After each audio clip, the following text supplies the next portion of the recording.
10 miliar. Supaya begitu. Gimik. Supaya dia bisa mempengaruhi orang. Nah itu gak boleh begitu di dalam agama. Gak boleh. Mempengaruhi orang. Oh ini kayak begini Pak, misalnya sampean jualan, terus nyuruh temannya, kamu nanti nawar ya. Gitu loh. Gak boleh Pak. Supaya orang lain tertarik. Oh ini sudah ditawar sekian. Oh ini sudah ditawar sekian. Saya 10.000. 10 juta. Padahal dia enggak. Hanya ngomong temannya Pak. Nah itu gak boleh. Nah seorang pebisnis kalau betul-betul ingin memperbarui hidupnya dan dia pingin bagaimana Al-Quran membimbing dia, maka belajar Al-Quran terkait dengan bisnis. Maka Nabi Syu'aib, saya kemarin Pak di Yordan itu salah satu destinasi wisata religi itu adalah berziarah ke makam Nabi Syu'aib alaihissalam. Nah saya berziarah ke sana. Ada gua Al-Kahfi, ya, dan saya berziarah di gua Al-Kahfi. Ada Nabi Yusa bin Nun, muridnya siapa Pak? Nabi Musa. Makamnya itu Pak, panjang Pak, dari sini sampai sini. Masa setinggi itu Nabi Yusa bin Nun? Nabi Musa enggak setinggi itu. Ternyata apa Pak? Kenapa kok makamnya panjang? Karena yang menemukan itu bingung. Itu makamnya badannya sebelah sana atau sini atau sana. Hanya dibuat panjang sekalian. Jadi itu Pak.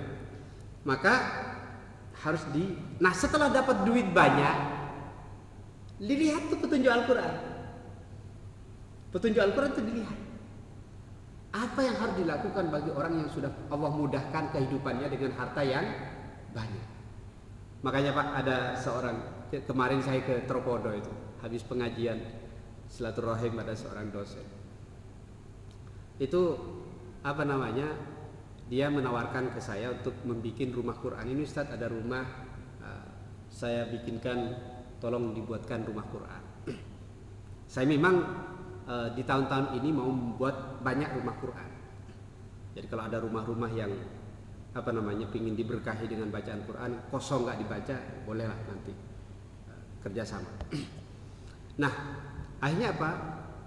Dia spesialis menyadarkan orang-orang kaya. Orang ini Ustadz, kemarin ada nenek-nenek rumahnya banyak Ustadz. Saya datangi, sambian di hari tua begini yang mau sambian invest di akhirat itu yang mana? Akhirnya ada tanah di Jombang, tanahnya dia, ini tanah silahkan kamu manfaatkan. Nah akhirnya apa? Boleh ini ditukar guling nek? Kalau di sana susah nih. Akhirnya dia datangi seorang guru ngaji di Tropodo Pak. Ngajar ngaji, selak-selak itu di rumahnya. Ustadz, sampean mimpi apa tadi malam? Mimpi apa? Enggak mimpi apa. Tapi sampean punya mimpi apa ke depan? Ya saya pingin rumah saya luas supaya nanti yang ngaji. Jadi pingin rumah luas ada alasannya Pak. Apa alasannya? Supaya banyak yang ngaji dan merasa nyaman. Nah, kalau kita pingin punya luas apa Pak? Nah itu coba temukan dulu alasan agamanya gitu. Nah, saya pingin punya rumah yang luas, yang nyaman untuk orang-orang yang ngaji, nggak seleb-seleb begini Pak. Mohon doanya Ustaz, mudah-mudahan apa yang sambian mimpikan itu dikabulkan oleh. Diajak Pak. Akhirnya itu ditukar guling di sana, dibangunkan rumah itu. Sekarang yang ngaji Masya Allah, Ustadznya tawadhu luar biasa. Nah itu Pak. Jadi, nah itu punya sambian nih. Ada lagi Pak, nenek yang ditempati rumah Quran sekarang ini. Ini saya wakafkan, tetapi izinkan saya tinggal sampai meninggal. Dia nggak punya keluarga. Akhirnya dia bawa sama bapak ini ditempatkan seorang ustadz yang ngajar di sekolah yang butuh rumah. Sambil tinggal di sini, tolong nenek ini dirawat, nanti saya yang biayai. Rumahnya dibongkar Pak, rumahnya dibuat baru. Nenek ini dipindahkan dulu ke tempat lain, setelah selesai dikembalikan lagi. Dan masih ada. Nah rumah itu kemarin Saya lihat di lantai atas ada 4 kamar gitu. Nah, ya itu nanti rencananya mau dibangun, dijadikan rumah Quran. Nah itu Pak. Jadi harus ada alasan. Ketika kaya itu apa? Wa mimma razaqnahum yunfiqun. Dan apa-apa yang kami rizkikan kepada kau, maka infakkanlah. Makanya Nabi luar biasa mencontohkan infak itu Pak. Kalau Nabi mau numpuk harta, kaya luar biasa Pak. Kaya luar biasa. Sampean misalnya dalam perang Hunain. Perang Hunain itu perang setelah Fathu Mekah Pak. Setelah pembebasan kota Mekah, itu perang di Hunain, di mana kaum muslimin hampir kalah karena jumlahnya puluhan ribu. Lalu merasa besar, tidak mungkin dikalahkan. Ternyata dipukul oleh kaum musyrikin, kalah Pak. Sampai Nabi berteriak, aku Muhammad, aku Ibnu Abdul Muthalib gitu. Aku Nabi Allah Subhanahu wa taala. Nabi Allah. Teriak Pak. Akhirnya kaum muslimin kembali dan memukul mundur. Nah, di situ Pak, harta rampasannya itu 1.200 kalau nggak salah onta. 20%-nya untuk Nabi. Ratusan kambing. 20%-nya untuk Nabi. Nah, tinggal dihitung Pak kalau sekarang kekayaan Nabi. Tetapi apa kata Rasulullah SAW ketika pas lagi ghanimah harta rampasan itu dibagi? Abu Sufyan yang baru masuk Islam 100 onta. Ini yang Fathu Mekah kan banyak masuk Islam Pak. Ini 100 onta, ini 100 onta, ini 100 onta. Kaum Muhajirin dan Ansor belas yang luka, yang berperang luar biasa itu Pak, gak dapat sama sekali. Sehingga bunyi hatinya orang Ansor, Muhammad sudah kembali ke kaumnya. Muhammad sudah kembali ke kaumnya. Didengar oleh Nabi Muhammad, dikumpulkan orang Ansor. Wahai orang Ansor, kalau bukan karena hijrah, aku adalah orang Ansor. Orang Ansor itu orang Madinah asli. Lalu apa yang terjadi jemaah sekalian? Mungkin kau berkata, aku dulu datang dalam keadaan tidak punya, lalu engkau tolong. Mungkin kau berkata, kami dulu orang Muhajirin adalah orang yang lemah, lalu engkau tolong. Engkau pantas mengatakan itu, Muhammad telah kembali ke kaumnya, pantas. Tapi tidakkah engkau rela? Engkau kembali, orang-orang Mekah itu kembali membawa kotoran dunia, dan engkau kembali membawa Muhammad Rasulullah sallallahu alaihi wasallam. Nangis Pak. Iya, kami ridha, kami ridha. Itu tidak ada harta yang dibawa oleh Rasul sallallahu alaihi wasallam. Artinya kata Rasul, kamu ambil secukupmu untuk dirimu, tetapi selebihnya adalah untuk perjuangan kaum muslimin. Nah, itu yang disebut sukses. Itu yang disebut Rabbana atina fid dunya hasanah. Ya Allah, berikan kami di dunia ini hasanah. Ayyukum ahsanu amala. Siapa di antara kalian yang paling hasanah? Apanya Pak? Amalnya.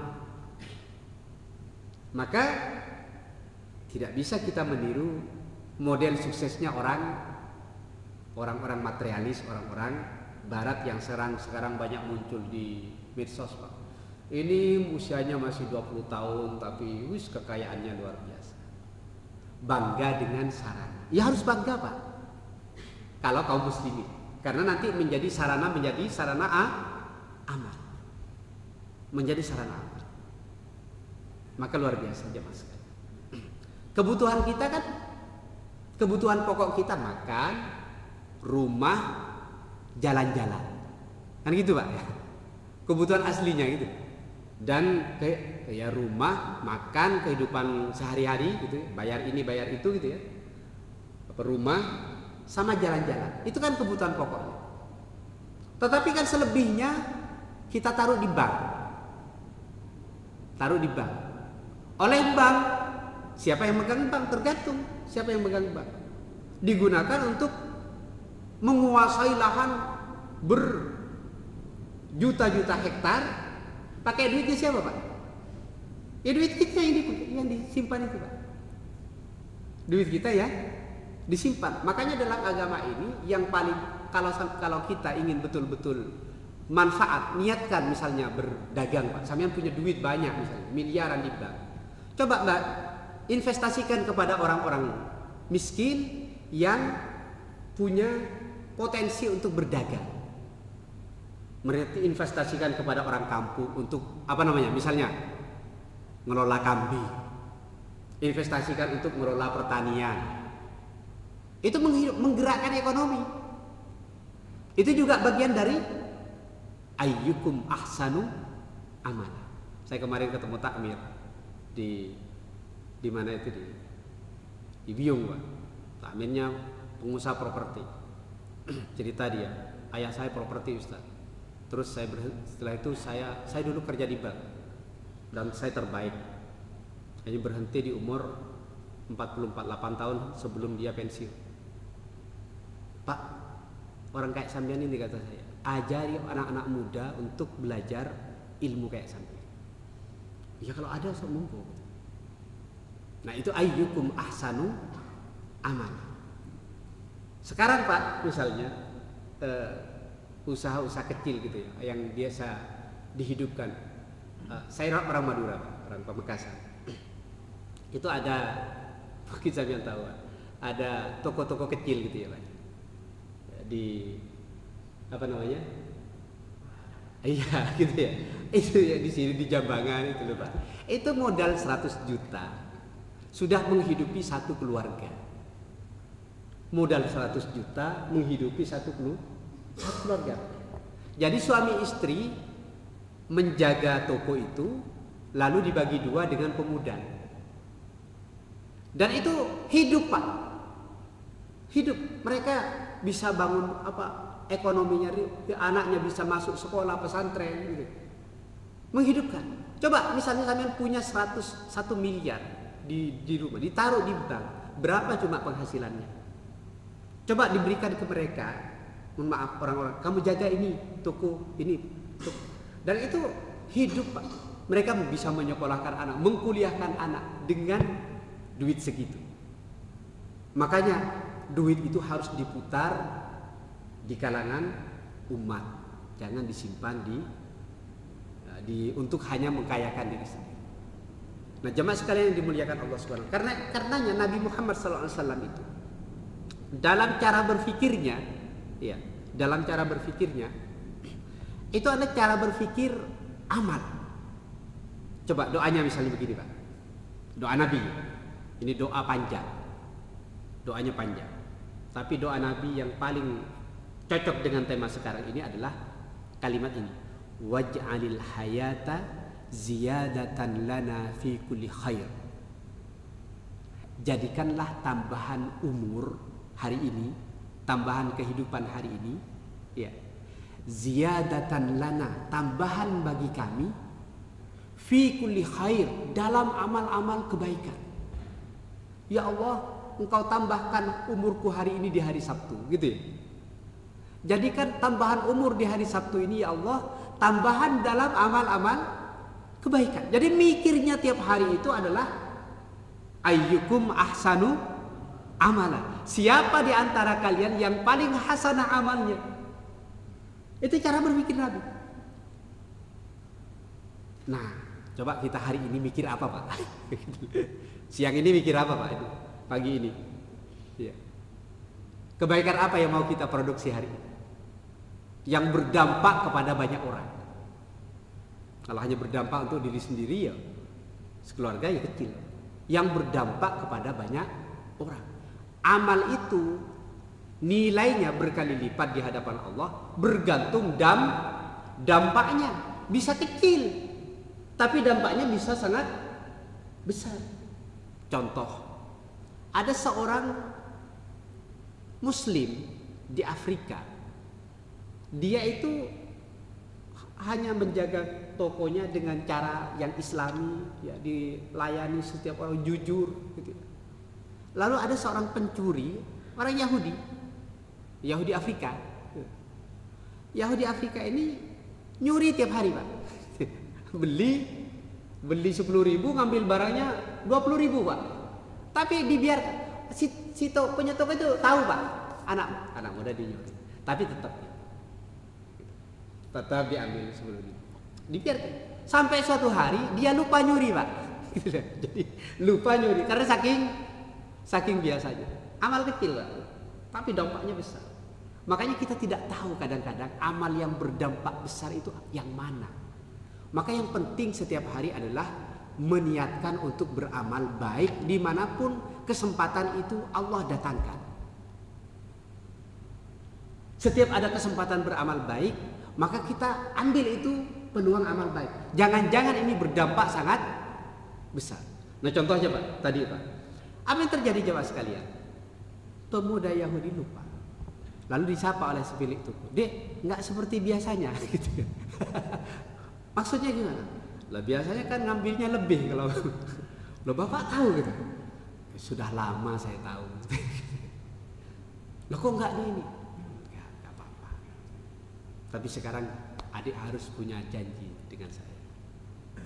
Mulai hari ini kita berteman. Dan jangan mengulangi perbuatan yang seperti ini dimanapun atau kapanpun. Kalau adik punya masalah datang ke saya. Wah itu Pak, amal apa Pak? Begini. Itu kalau nggak mindset seperti Nabi itu nggak mungkin begini Pak. Apa mindset seperti Nabi? Waj'alil hayata ziyadatan lana fi kulli khair. Ya Allah, jadikan tambahan umur, tambahan dalam amal-amal kebaikan. Kalau nggak punya mindset begini nggak mungkin begini Pak. Apa berikutnya Pak? Akhirnya terakrablah si pemuda ini sampai akhirnya setiap ada masalah datang. Nah ketika datang Pak, itu dia nggak memberi nasihat. Saya bukan orang yang ahli ilmu. Saya cuma punya buku ini. Kamu baca masalahmu apa saja, kamu buka halaman apa saja, baca dan temukan solusi. Dibaca Pak, terjemahannya itu. Terima kasih, dapat saya. Pulang. Besoknya datang disuruh baca buku itu. Pulang Pak, baca lagi buku itu, pulang. Sampai suatu hari pemuda ini pindah tempat dengan keluarganya ke tempat lain. Pisah. Apa yang terjadi jemaah sekalian? Sekedar menyapa begitu jemaah sekalian. Ini suatu hari pemuda Yahudi ini menjadi ulama yang sangat dahsyat luar biasa yang mengislamkan jutaan orang di Afrika. Tersebab oleh pemilik toko. Ayyukum ahsanu amal. Setelah beliau bapak ini tua, pemilik toko ini tua, dia berwasiat kepadanya, tolong cari pemuda Yahudi yang dulu sering ke toko kita dan berikan buku ini kalau sudah aku meninggal. Akhirnya apa jemaah sekalian, dicari dan ketemulah. Bapak kami sudah meninggal. Masya Allah, bapak yang sangat baik. Terus itu selalu memberi solusi dengan sebuah buku yang ajaib. Maksudnya, ya bapak saya berwasiat untuk memberikan buku ini. Oh ini buku ajaib kata beliau gitu. Ini buku ajaib ini. Saya setiap ada masalah buka ketemu masalahnya. Kamu tahu ini buku apa? Nggak tahu kata dia. Lah ini adalah buku panduan wajib kaum muslimin yaitu Al-Quran. Mendengar kata itu Pak langsung dia bersyahadat. Asyhadu an la ilaha illallah. Dan dia bertekad untuk mempelajari Al-Quran sampai dia menjadi seorang ulama. Lalu dengan keulamaannya dia mengislamkan jutaan orang di Afrika. Kita nggak tahu Pak amal kecil begitu Pak, tapi berdampak besar. Maka mindsetnya harus seperti Nabi Muhammad. Waj'alil hayata ziyadatan lana fi kulli khair. Ya Allah, jadikan tambahan umur kami, tambahan amal-amal kebaikan. Dan juga mindset Nabi Isa alaihissalam ini penting. Terakhir, apa mindset Nabi Isa dalam surat Maryam? Nabi Isa itu begini Pak. Nabi Isa itu orang yang melarat hidupnya Pak. Jadi Nabi yang digambarkan oleh Allah melarat hidupnya, pengikutnya. Saking melaratnya jarang makan enak-enak, itu pengikutnya minta kepada Nabi Isa, ya Allah, kamu kan Nabi Allah, coba minta makanan yang dari langit. Saking melaratnya. Ini Nabi yang melarat. Tetapi wajahnya selalu ceria Pak.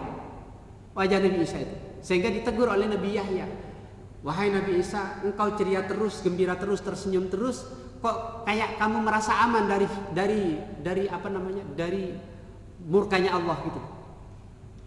Kamu kok cemberut terus, kok kayak kamu Allah nggak ngasih nikmat kepada engkau. Jadi ada madhabnya begitu Pak. Lalu apa yang terjadi jemaah sekalian? Di dalam Al-Quran digambarkan prinsip Nabi Isa alaihissalam, wa ja'alani, Allah menjadikanku mubarakan, penuh berkah, penuh kebaikan, ainama kuntu, dimanapun aku berada. Artinya setiap ada kesempatan berbuat baik, dimanapun dia berada, Nabi Isa adalah orang yang pertama melakukan kebaikan. Ayyukum ahsanu amalah, siapa di antara kalian yang paling hasanah amalnya. Maka konsep sukses di dalam Al-Quran, di dalam agama kita, bukan seperti orang materialis yang hanya berhenti di kekayaan, di jabatan, atau di kesehatan. Konsep suksesnya adalah kekayaan, jabatan, dan kesehatan itu mengantarkan kepada amal-amal yang lebih produktif. Kurang lebih maaf, mudah-mudahan Allah memberkahi kita pada pagi hari ini. Assalamualaikum warahmatullahi wabarakatuh. Sudah tulu Pak ya? Alhamdulillah. Sudah lebih dari berapa menit? Ya 5 menitan ya.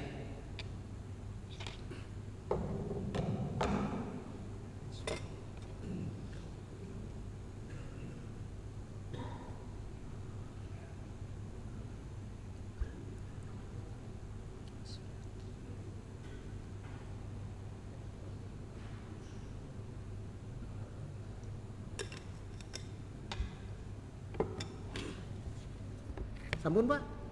Sampun kan? Sudah gimana kita sholat?